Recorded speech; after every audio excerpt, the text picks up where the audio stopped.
Have you ever wanted to fingerpick and strum in the same song? This is easy to do when you have good systems for how, and countless famous songs require it. You know, tunes like Stairway to Heaven starts off fingerpicking and then goes into strumming. But let me tell you a quick story from yesteryear about what led me to figuring out some of the best ways. You see, one of the first gigs that I ever got was with this Disney artist. And I used to get called for these bands where they wanted someone that looked younger but could kind of play. They didn't want to hire like the older session musicians. They wanted someone young on stage but could actually play the parts. And so this manager, the manager of this artist, ended up landing a gig opening up for Jesse McCartney, who was a pop star in the early 2000s. And we had a gig at the Universal Amphitheater in Universal City Walk, Hollywood. And the place actually doesn't exist anymore. It got bought out. It became the Gibson Amphitheater, and then it went back and became the Universal Amphitheater, and then they closed it down. But I've seen a lot of incredible artists there. Eric Clapton played there, and when you're backstage on the wall, all these artists have signed the wall, and it's people like Elton John and Sting. Yes, I remember seeing the Graceland tour written at the top, Paul Simon. And so it was an incredible venue. And we went out as the opening act, and as we walked out, the crowd thought we were the headliners. And the crowd, which this place held about like 6,189 people, was all teenage girls, and they just started screaming at the top of their lungs.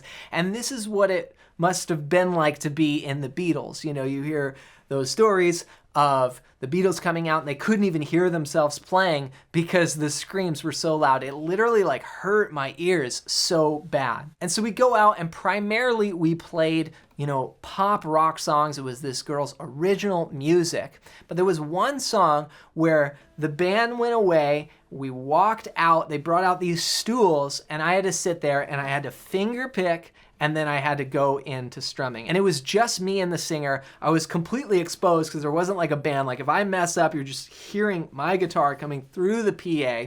And so what did I do? Well, I did something really dumb. I had my flat pick and I just set it right here on my leg, and I was sitting on this stool, and so I was gonna, you know, finger pick, and then partway through the song, grab the pick, you know, I would just hit a chord, right? You know, so you like hit the chord, let it ring out, and then, you know, go to strumming.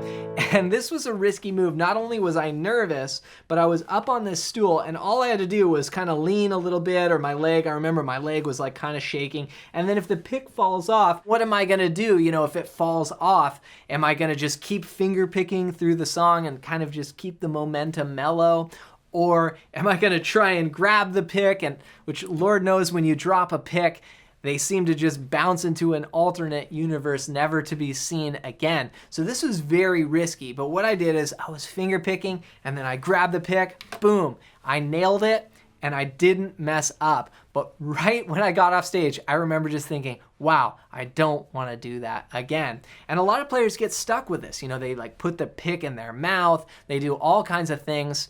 But there's a lot better ways to be able to navigate this. And if you've struggled with this, then go to johnmcclennan.com/fingerstylejumpstart and get your hands on my free fingerstyle PDF cheat sheet. This is going to show you more about how to play fingerstyle and how to be able to navigate finger picking in a song and then strumming. And it's completely for free. Just go to johnmcclennan.com/fingerstylejumpstart and grab that now as my gift to you.